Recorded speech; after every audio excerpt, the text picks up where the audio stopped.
తాకట్లో ఉన్న మీ బంగారాన్ని విడిపించి ఆ రోజు ఆన్లైన్ రేటుకి కొంటాం. Sharma gold company.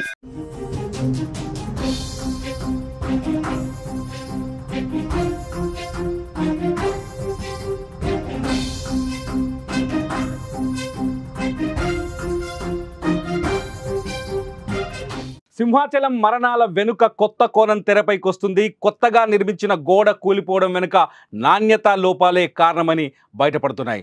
300 రూపాయల టికెట్ కోసం సింహాచలం అప్పన్న దర్శనం కోసం వచ్చే భక్తుల కోసం క్యూ లైన్ల నిర్మాణానికి దేవాదాయ కమిటీ ఒక టెండర్ పిలిచింది. ఆ టెండర్లో కాంట్రాక్టర్ 20 రోజుల క్రితమే ఈ గోడ నిర్మాణాన్ని పూర్తి చేశారు.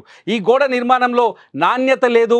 నాణ్యత లేకపోవటం వల్లే రాత్రి భారీగా వచ్చిన వర్షం, రాత్రి 2:30 భారీ వర్షం కురిసింది. వర్షంతో వరదొచ్చింది. ఆ వరద ఈ గోడను తాకటంతో ఒక్కసారిగా రాళ్లతో నిర్మించిన ఆ గోడ అక్కడే క్యూ లైన్లో నిలబడ్డ భక్తులపైన పడిపోయింది. దీంతో 7 వ్యక్తులు, మొత్తం 8 మంది భక్తులు అక్కడికక్కడే రాళ్ల కింద ప్రాణాలు విడిచారు.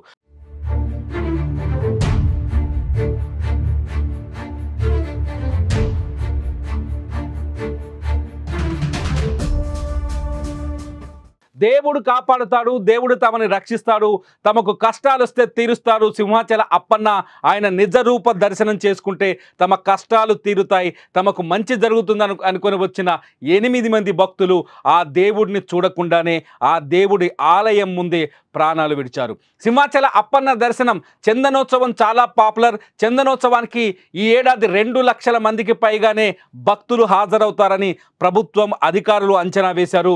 దీనికి తగ్గ ఏర్పాట్లను కూడా చేశారు భారీ ఎత్తున. కానీ గోడ నిర్మాణం కొత్తగా 300 రూపాయల దర్శనం క్యూ లైన్ కాంప్లెక్స్ నిర్మించడానికి ప్రయత్నం చేశారు. ఆ క్యూ లైన్ కోసం నిర్మించిన గోడ రాత్రి కురిసిన భారీ వర్షానికి కుప్పకూలిపోయింది. మనం రాళ్లను చూడొచ్చు అక్కడ, కానీ ఇక్కడ ప్రమాదం జరిగిన చోట రాళ్లను చూడొచ్చు. అక్కడ భక్తులని మనకు విజువల్స్లో కనిపిస్తున్నాయి. 2 బాక్సుల విజువల్స్. ఒకడేమో అక్కడ ఎన్డీఆర్ఎఫ్ బృందాలు వచ్చి సహాయక చర్యలు అందిస్తున్నాయి. ఇంకో చోట గోడ పగిలిపోయిన విజువల్ చాలా స్పష్టంగా కనిపిస్తుంది. కేవలం కాంట్రాక్టర్ నాణ్యత లేని నిర్మాణం చేపట్టడం వల్ల, కేవలం కాంట్రాక్టర్ నిర్మాణంలో జాగ్రత్తలు పాటించకపోవడం వల్లే ఈ గోడ కూలినట్టుగా ప్రాథమిక అంచనా కూడా వస్తున్నట్టుగా తెలుస్తుంది.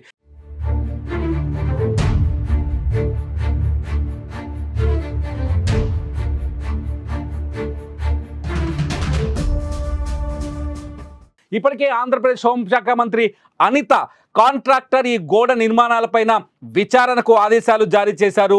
కాంట్రాక్టర్ పైన కూడా విచారణ చేపట్టే అవకాశం కనిపిస్తుంది. ఇటు ఆంధ్రప్రదేశ్ దేవాదాయ శాఖ మంత్రి ఆనం రామనారాయణ రెడ్డి కూడా సింహాచల అప్పన్న ఆలయం దగ్గర జరిగిన ప్రమాదానికి సంబంధించి కీలక దర్యాప్తుకి ఆదేశాలు జారీ చేశారు, విచారణకు ఆదేశాలు జారీ చేశారు. దీంతో కాంట్రాక్టర్ నిర్మాణం, కాంట్రాక్టర్ లోపం ఇక్కడ కూడా బయటపడే అవకాశం కనిపిస్తుంది. కేవలం కాంట్రాక్టర్లు, ప్రభుత్వం దగ్గర పనులు తీసుకున్న కాంట్రాక్టర్లు నాణ్యత లేని గోడను నిర్మించడం, 20 రోజులైన గోడ పటుత్వాన్ని తీసుకోకపోవడంతో ఈ ప్రమాదం జరిగినట్టుగా అక్కడున్న ప్రత్యక్ష సాక్షుల ద్వారా మనకు స్పష్టంగా అర్థమవుతుంది. ఈ టెంపుల్ చరిత్రలో ఎప్పుడూ జరగలేదు ఇలాంటి సంగతి. అసలు మనం తీసుకుంటే ఈ చందనోత్సవం కోసం మన రాష్ట్రంలో ఉన్న భక్తులే కాదు, చుట్టుపక్కల రాష్ట్రాలు ఒరిస్సా నుంచి కూడా వస్తారు. అలాగే మన విశాఖపట్నమే కాకుండా చుట్టుపక్కల జిల్లాల నుంచి, అన్ని దగ్గర నుంచి కూడా ప్రజలు లక్షలాది మంది వచ్చి ఆ స్వామి నిజరూప దర్శనం చేసుకుందామని ఎంతో ఆశపడుతూ వస్తారు. అలాంటిది ఎలాంటి సంఘటన జరిగిందంటే, ఇందులో కూడా నేను జడ్పీ చైర్మన్ గారు అక్కడ పరిశీలించడం జరిగింది. ఆ గోడ ఈ చందనోత్సవం కోసమని కట్టారంట. కట్టింది ఒక వర్షంకే కూలిపోయిందంటే ఎంత నాణ్యత లోపం ఉంది అనేది క్లియర్ గా అర్థమవుతుంది. ఆ గోడని ఇప్పుడు కూడా ముట్టుకుంటే ఆ సిమెంట్ అంతా ఊడొచ్చేస్తుంది. అందులో ఐరన్ లాంటివి ఏవి కనిపించలేదు. స్ట్రాంగ్ గా ఉండడానికి ఉన్న పదార్థాలు ఏవి కనిపించలేదు మాకు. అంటే ఇంత నాణ్యత తక్కువతో ఎందుకు కట్టారు, ఎవరు కట్టారు, భక్తుల ప్రాణాలతో ఎందుకు చెలగాటం ఆడుతున్నారు, అర్థం కాని పరిస్థితి. ఇప్పటికే చనిపోయిన వారిలో 7 గుర్తించారు. 8 మంది మృతదేహాలు, మొత్తం 8 మంది చనిపోయినట్టుగా తెలుస్తుంది. 8 మంది మృతదేహాలని కేజీహెచ్, విశాఖలోని కేజీహెచ్కి తరలించారు.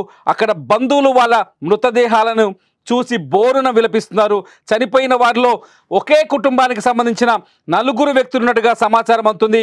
ఒకే కుటుంబం నుంచి వాళ్ళు పొద్దున్నే సింహాచల అప్పన్నను దర్శించుకోవడం కోసం వచ్చారు, ఫ్యామిలీ మెంబర్స్తో వచ్చారు. ఇందులో ఒక సాఫ్ట్వేర్ జంట కూడా ఉంది. ఉమామహేశ్వరరావు పిల్ల శైలజ వీళ్ళిద్దరూ సాఫ్ట్వేర్గా పనిచేస్తున్నారు. సాఫ్ట్వేర్ జంట, వీళ్ళిద్దరూ భార్యాభర్తలు. దేవుడి దర్శనం కోసం ఎక్కడి నుంచో వచ్చి సింహాచల అప్పన్నని నిజ రూపంలో దర్శనం చేసుకోవాలనుకున్నారు, కానీ వారి ఆశ నెరవేరలేదు. ప్రస్తుతానికి సింహాచలంలో ఎన్డీఆర్ఎఫ్, ఎస్డీఆర్ఎఫ్ బలగాలు సహాయక చర్యలను అందిస్తున్నాయి. ఇంకా మృతుల సంఖ్య, గాయపడ్డ వారిని ఆసుపత్రికి తరలిస్తున్నాయి. రాళ్ళని ఎక్కడైతే గోడ కూలిపోయిందో ఆ పరిసరాల్ని క్లీన్ చేసే పనిలో, ఎందుకంటే ఇక్కడ అప్పన్న దర్శనం కూడా ఇవాళ అందించాల్సిన అవసరం ఉంది. ముహూర్తం ప్రకారం చందనోత్సవంలో అప్పన్న నిజరూప దర్శనం కోసం లక్షలాది మంది భక్తులు అక్కడికి వచ్చే అవకాశం స్పష్టంగా ఉంది. రాత్రి నుంచే క్యూ లైన్లో ఉండడం వల్ల ఈ ప్రమాదం జరిగింది. రాత్రి 2:30 ఒక్కసారిగా మృత్యువులా దూసుకొచ్చింది వర్షం. మృత్యువులా దూసుకొచ్చిన వర్షంతో వరద వేగం పెరిగి కొండపై నుంచి వచ్చి కొత్తగా నిర్మించిన గోడ వరదని ఆపలేకపోయింది. ఆ గోడ నేరుగా క్యూ లైన్లో నిలబడ్డ కుటుంబ భక్తుల పైన పడిపోయింది. చనిపోయిన వాళ్ళ పేర్లను ఒక్కసారి పరిశీలిస్తే మన దగ్గర ఇప్పటికున్న సమాచారం ప్రకారం 7 మృతదేహాలను గుర్తించారు. మొత్తం 8 మందిని విశాఖ KGHకి తరలించారు. అలా 7 పేర్లు చూస్తే పత్తి దుర్గాస్వామి నాయుడు, ఈయన వయసు 29 సంవత్సరాలు, మాచవరం, అంబాజీపేట, తూర్పుగోదావరి జిల్లా నుంచి వచ్చాడు. ఎక్కడో తూర్పుగోదావరి జిల్లా నుంచి వచ్చిన దుర్గాస్వామి నాయుడు స్వామివారి దర్శనం కోసం వచ్చి ఇక్కడ ప్రాణాలు కోల్పోయాడు. రెండో వ్యక్తి పేరు వస్తే ఎడ్ల వెంకటరావు, అడవివరం, విశాఖ జిల్లా, ఈయన వయసు 60 సంవత్సరాలు ఉన్నట్టుగా తెలుస్తుంది. ఇక్కడ ఎడ్ల వెంకటరావు కూడా విశాఖ జిల్లా వాసిగా తెలుస్తుంది. కుమ్మపట్ల మణికంఠ ఈశ్వర శేషరావు, ఈయన వయసు 28, ఒక యువకుడు, అతనిది మాచవరం, అంబాజీపేట అని తెలుస్తుంది. ఇతని కూడా తూర్పుగోదావరి జిల్లా స్వామివారి దర్శనం కోసం వచ్చారు. ఇకపోతే ఒకే కుటుంబానికి సంబంధించిన 4 వ్యక్తులు చనిపోయారు. ఇందులో పిల్ల ఉమామహేశ్వరరావు, ఇతని వయసు 30 సంవత్సరాలు, ఇతది చంద్రమపాలెం, మధురవాడ, విశాఖపట్నం. పిల్ల శైలజ, ఆమె వయసు 29, ఈమెది చంద్రపాలెం, మధురవాడ, విశాఖపట్నం. ఇప్పుడు స్క్రీన్లో చూస్తున్నారు శైలజని. ఇకపోతే పిల్ల వెంకటరత్నం, ఈయనది కూడా చంద్రపాలెం, మధురవాడ, విశాఖపట్నం. గుజ్జర మహాలక్ష్మి, చంద్రపాలెం, మధురవాడ, విశాఖపట్నం. ఈ 4 ఒకే కుటుంబానికి చెందిన వ్యక్తులుగా తెలుస్తుంది. ప్రస్తుతానికి ఆచూకీ తెలిసిన వారిలో 2 తూర్పుగోదావరి జిల్లాకు చెందినవారు, 5 మంది విశాఖ జిల్లాకు చెందినవారు. అందులో 4 మధురవాడకు, చంద్రపాలెం, మధురవాడకి చెందిన వాళ్ళే. వీళ్ళంతా ఒకే కుటుంబ సభ్యులని తెలుస్తుంది.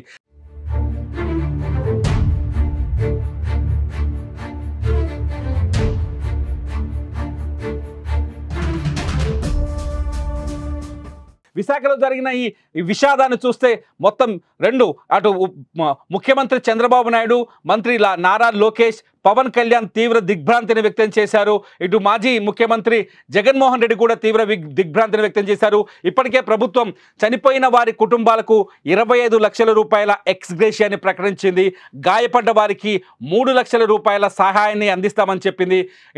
అట్లా చనిపోయిన వారి కుటుంబ సభ్యులు ఒకరికి ఉద్యోగాన్ని కూడా ఇస్తామని ప్రభుత్వం హామీ ఇస్తుంది. మొత్తంగా స్వామివారి విశాఖ చందనోత్సవం సింహాద్రిలో సింహాద్రి అప్పన్నని నిజరూపంగా దర్శనం చేసుకోవడానికి వచ్చిన వాళ్ళు ఇలా అనుకోని ప్రమాదానికి గురై చనిపోవడం బాధను కలిగిస్తుంది. అయితే కేవలం కాంట్రాక్టర్ నిర్లక్ష్యం వల్లే ఈ ప్రమాదం జరిగిందనే అంచనా మాత్రం కనిపిస్తోంది.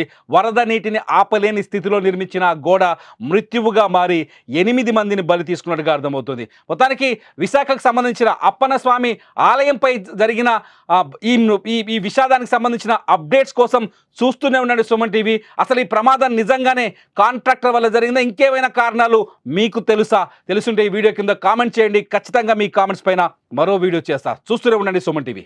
నేను ప్రికాషన్స్ విషయంలో ఒక 2 days బ్యాక్ 3 days బ్యాక్ అంటే ఈ క్యూ లైన్లు మొత్తం ఆ క్యూ లైన్ అన్ని మేము చెక్ చేసుకోవడం జరిగింది. ఇది అన్ఫార్చునేట్ థింగ్. అక్కడ గోడ ఉంది. ఆ గోడ పిల్లర్తో కట్టాడా, సిమెంట్తో కట్టాడా, బ్రిక్తో కట్టాడా అన్నది ఎవరు కూడా మేము చూసుకోవడానికి మాకు. కానీ విషయం ఏంటవుతుందంటే అక్కడ విపరీతంగా వర్షం పడింది. మీకు తెలుసు, మీరు ఆ టైంలో ఉన్నారు. నేను కూడా వర్షంలో తలుచుకుని దర్శనం చేసుకుని వచ్చాను. నేనే కాదు, పట్టు వస్త్రాలు సమర్పించడానికి వచ్చిన రెవెన్యూ మినిస్టర్ గారు కూడా వర్షంలో తలుచుకుని వెళ్ళారు. భారీ వర్షంలో తలుచుకుని వెళ్ళాము. ఈ వర్షం నేను దర్శనం చేసుకుని బయటకు వచ్చాను. ఇలా ఇన్ఫర్మేషన్ వచ్చింది గోడ కూలిందని. 1 or 2 ఇంజురీస్ అన్నారు. అయినప్పటికీ కూడా నేను వచ్చి చూస్తానని చెప్పి నేను పుట్అవుట్ని వచ్చాను. అప్పటి నుంచి ఇప్పటి వరకు మేము ఇక్కడే ఉండడం జరిగింది. అంటే ఎక్కడ కూడా రెస్క్యూ ఆపరేషన్స్లో కానీ నిర్లక్ష్యం వహించడం కానీ ఎక్కడ కూడా మేము చేయలేదు. ఇమీడియట్గా క్షతగాతులు ఎవరైతే ఉన్నారో వాళ్ళందరినీ కూడా హాస్పిటల్కి తీసుకెళ్ళి మేము పంపించడం జరిగింది.